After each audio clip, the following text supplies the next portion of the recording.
Hello everybody, welcome back to the Speakeasy. I'm Zach. And I'm Jake. We are the Dirt Road Men. Clanky, clanky. I like the smell.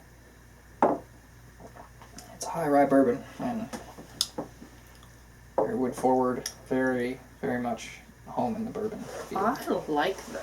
Me too. I was really impressed with it. We're here today to review Cedar Ridge, specifically Project 2 of 20 in the 20 barrel project. And barrel 2 of 193? Anyway, this was a barrel picked by Gomers in Missouri. This was a gift from one of our religious watchers, really, Stephen Card. So thank you, man. He's an awesome guy. I've gone and had cigars with him a couple of times, and he's a really cool dude with a lot of cool history. Awesome. So Heard about you. I think it'd be cool to meet up, so yeah, work on that. yeah, he's local to us, so all the better. And he's in a lot of similar interests that we are. He's into both whiskey and cigars, and basically right along with our politics too. So Sounds like a regular dirt road bed. yep. Even lives in a town of like less than 5,000 people. So. Nice.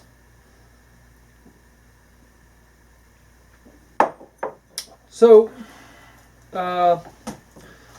Cedar Ridge was founded in 2005 by Jeff Quint. His family has farmed in Iowa for many generations, and if you have an actual timeline, they were the first licensed distillery in Iowa since Prohibition. In 2010, they produced Iowa's first bourbon, and they use their own corn that they grow on their family farm, and they mill it and store it. All of that's done by them. In 2017, they got Distillery of the Year by the American Distilling Institute. So that's pretty cool. That's one award chalked up to them. And this is a single barrel, as Zach said, from the 20 barrel project.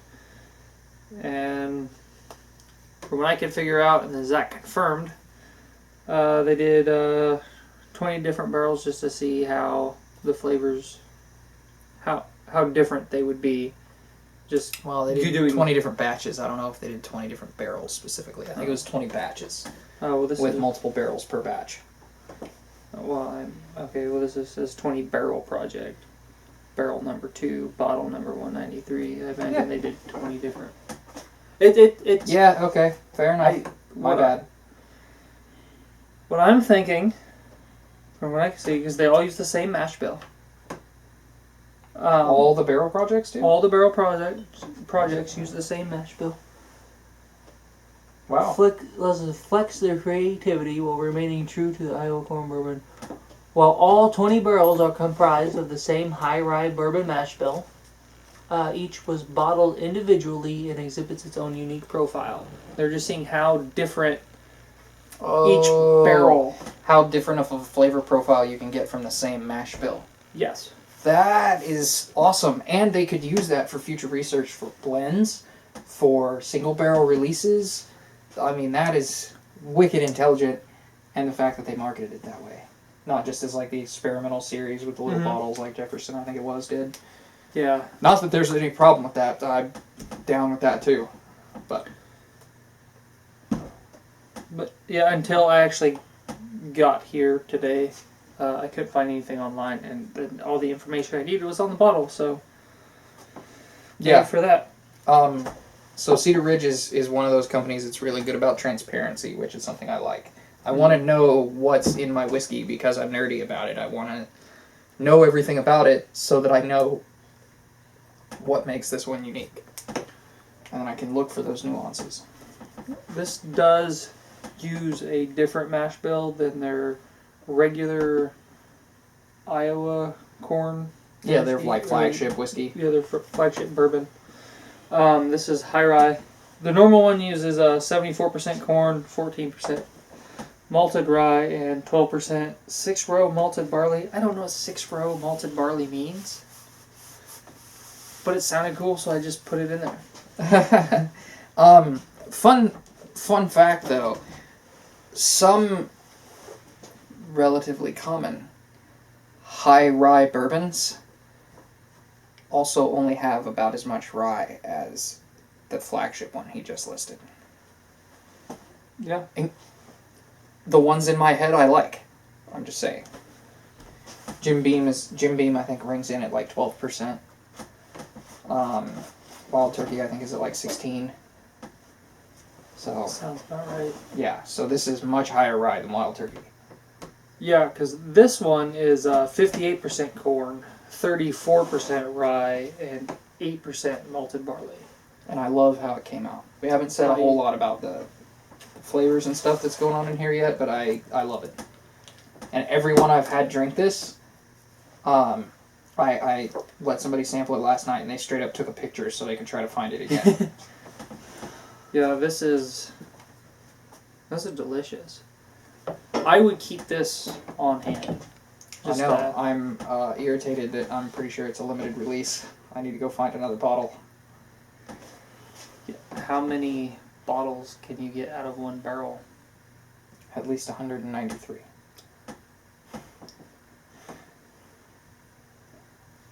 We've done that math before, but I don't remember what it is. Let's see. One of these is about a fifth of a gallon. There's 53. So 53 times 5. 15, 20. A little over 250. 265. 65, yeah. I just did math like that in my head. It's pretty cool. You know, he jokes like he's stupid, but most of the time it's just that he doesn't bother to flex that muscle. I'm gonna go ahead and bourbon makes you more smart.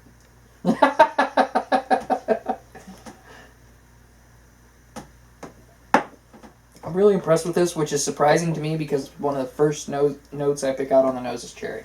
Mm-hmm. But it's got a spiciness to it that I really love. It's got all the things I love about bourbon and the few things I really love about rye really blended nicely together. Yeah, it almost tastes like a rye. This is not dissimilar from how I expected the High West Boar Rye to taste. Not that I've tried that yet. I haven't tried that yet. So how I expect it to taste.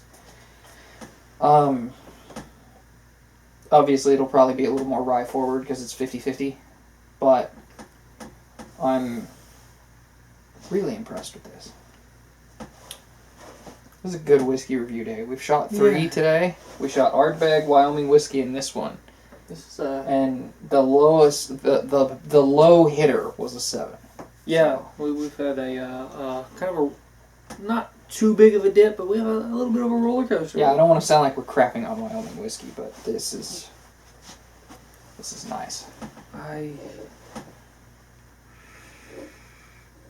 not sure on a solid number yet, but I'm gonna 8 or 9 for me so far. Yeah, I'm trying to pick 2.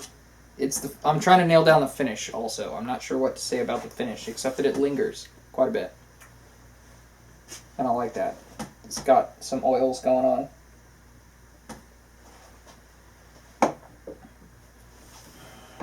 The finish actually kind of reminds me of Wild Turkey, which is ironic because it has way more rye content. But, I like the spice on the back on the finish. mm-hmm. I think that's why it reminds me of Wild Turkey, because it's spicy at the back there, and that's something Wild Turkey's good about. But Wild Turkey has more of an apple note to it, not cherry. Yeah, I'm going to give it a 9. Okay. Yeah, 9. So, 9 you were between an 8 and a 9, and I said 9, so you're bumping up to it. I like that spice on the back. That's why I saved this one for last. I knew you were going to like it. I can see why. Yeah, the Ardbeg was impressive, but we're bourbon guys first and foremost, and this is a really impressive bourbon. I've got to try their flagship bourbon since it'll be easier to get. And I hope if it's at least 60% this good, I'll keep it around. Oh, yeah. And thank you again to Stephen Card. We don't have a Magnificent Bastard ceremony, but thanks. Yeah, buddy. Yeah. I guess that's it. Solid 9. Till we see you again. I'm Zach. I'm Jake. We are the Dirt Road Men.